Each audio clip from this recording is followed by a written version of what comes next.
bonjour à tous. Moi, c'est Moustapha Diop. Je suis actuellement élève ingénieur à l'École supérieure polytechnique de Dakar, dans le département de génie mécanique, donc spécialité électromécanique. Bonjour, moi c'est Cheikh Ahmed Tidiane Betouad, étudiant élève ingénieur aussi à l'École supérieure polytechnique de Dakar, au département de génie mécanique. Je me nomme Aram Diouf. Je suis élève ingénieur en 4e année de formation à l'ENSA de Thiès. Donc, c'est nous qui avons eu l'idée de faire la fabrication de drones ici localement au Sénégal. C'était lorsque nous étions en 2022 en première année. Et que l'idée, c'était de pouvoir aider les agriculteurs sénégalais à avoir accès à la nouvelle technologie. Parce que nous savons tous que les drones, ça existait depuis longtemps et que les Chinois ont déjà fabriqué pas mal de drones. Mais les agriculteurs sénégalais n'ont pas accès à ces technologies, ils ne peuvent pas l'acheter. Donc nous, on a eu à faire le travail de modélisation à travers toute l'équipe qui est là et d'ailleurs même après ils vont faire leur présentation. On a des techniciens, on a aussi des ingénieurs en agronomie de l'ENSA. Donc on a eu à faire des modélisations sur nos fichiers comme par exemple SolidWorks. Après, comme on n'a pas les machines qu'il faut pour réaliser les pièces, on a commandé les pièces de la Chine. Et de là, on a fait l'assemblage ici au Sénégal. Donc c'est comme ça que le projet a été réalisé. Et que pour la vision, nous, en tant que jeunes, nous pensons que nous devons au moins apporter quelque chose pour non seulement la population sénégalaise, mais aussi pour toute l'Afrique. Donc nous visons à ce que l'Afrique devienne autosuffisante dans le cadre alimentaire et que, bon, en commençant d'abord ici au Sénégal, et cela, ça peut se faire que si les agriculteurs ont accès à la nouvelle technologie. Nous avons utilisé des logiciels comme SolidWorks pour faire la modélisation, ainsi le dimensionnement. Voilà, c'est avec ces logiciels que nous avons conçu ces pièces et après nous avons commandé ces pièces puis on a fait l'assemblage ici au Sénégal. Ça a pris beaucoup de temps, parce que c'est un peu complexe. C'est vrai, parce que pour faire la modélisation, c'est ce qui prend le temps en fait. Mais une fois qu'on ait les pièces finies ici et qu'on a déjà commandé les pièces de la Chine au Sénégal, donc l'assemblage se fait en seulement une journée. Donc en une journée, on parvient à faire l'assemblage ici. Et que, en ce qui concerne les partenaires, donc au début, comme nous étions à l'ESP et que l'ESP chaque année organise un salon polytechnicien où il y a la présentation de projets. Donc nous avons eu la chance de gagner le premier prix à l'époque, qui était un prix de 1 500 000. Et c'est ce qui nous a permis de démarrer. Et que jusqu'à présent, on avance en fonds propres, on fait des cotisations, on participe à des concours.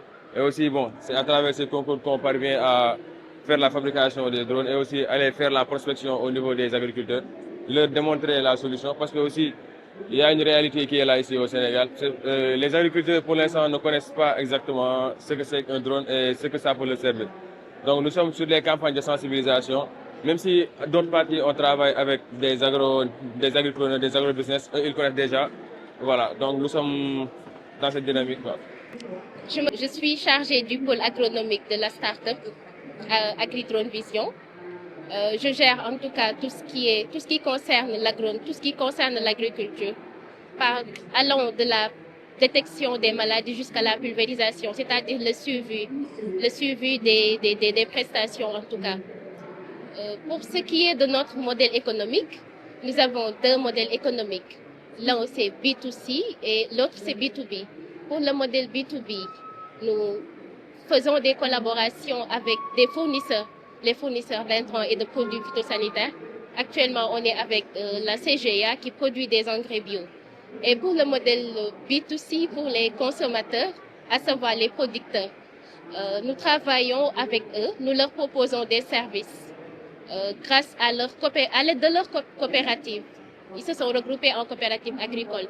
Et actuellement, nous travaillons avec les coopératives de la zone des Niayes. Le prix des services, c'est 12 000 francs à l'hectare. Pourquoi c'est important de maîtriser ces logiciels? Parce que d'abord, ça a un impact économique. Parce que comme à l'ancienne, les gens faisaient des tests réellement avec des pièces, ça gâtait des pièces. Maintenant, on utilise les logiciels, on fait la simulation, le dimensionnement, voilà, et les conditions locales pour voir la réaction du drone dans la condition locale. Parce que bon, les réactions des drones ce ne sont pas les mêmes dans les différentes zones. C'est ça. Donc, comme vous l'avez dit, bon, c'est très important d'avoir des données parce que, comme on parle d'agriculture de précision, donc il est important de savoir exactement d'abord combien d'engrais il te faut et aussi à quel moment l'appliquer, et aussi à quel endroit l'appliquer. Donc ces données te permettent non seulement de ne plus perdre beaucoup de temps et aussi mais aussi d'économiser en engrais et plus tard faire augmenter le rendement. Donc ce sont ces données-là qui permettent de dire que là actuellement on est en train de faire de l'agriculture de précision. Donc ces données, comme elle a dit tout à l'heure, on a envie d'avoir une plateforme qui va faire des analyses d'images pour savoir exactement quelles sont les zones où il y a le besoin de traitement et quelle est la quantité qu'il faut pour éviter l'excès. Et l'excès, comme on le dit tout à l'heure, tout excès est nuisible. Donc c'est nuisible d'abord dans le côté de l'achat des produits, mais aussi l'excès des produits toxiques aussi a un impact sur les produits que vous cultivez. Et aussi, plus loin, ça a un impact aussi sur l'humain qui va les consommer. C'est pour cette raison que l'agriculture de précision, c'est quelque chose où on doit vraiment insister là-dessus. Soyez vous-même et ayez confiance en vous. Bon, c'est la jeunesse sénégalaise qui peut développer le Sénégal. Donc faites confiance à la jeunesse. Et pour le message à la jeunesse, bon, j'invite tout le monde à tout Sénégalais à essayer d'identifier un problème et essayer de le résoudre. Donc je pense que c'est ça qui permet à un pays ou bien un continent de se développer. Merci beaucoup. On est à l'heure de l'agritech, on est à l'heure de l'agriculture de précision. Donc, j'invite tout le monde à faire recours à l'agriculture de précision, en tout cas.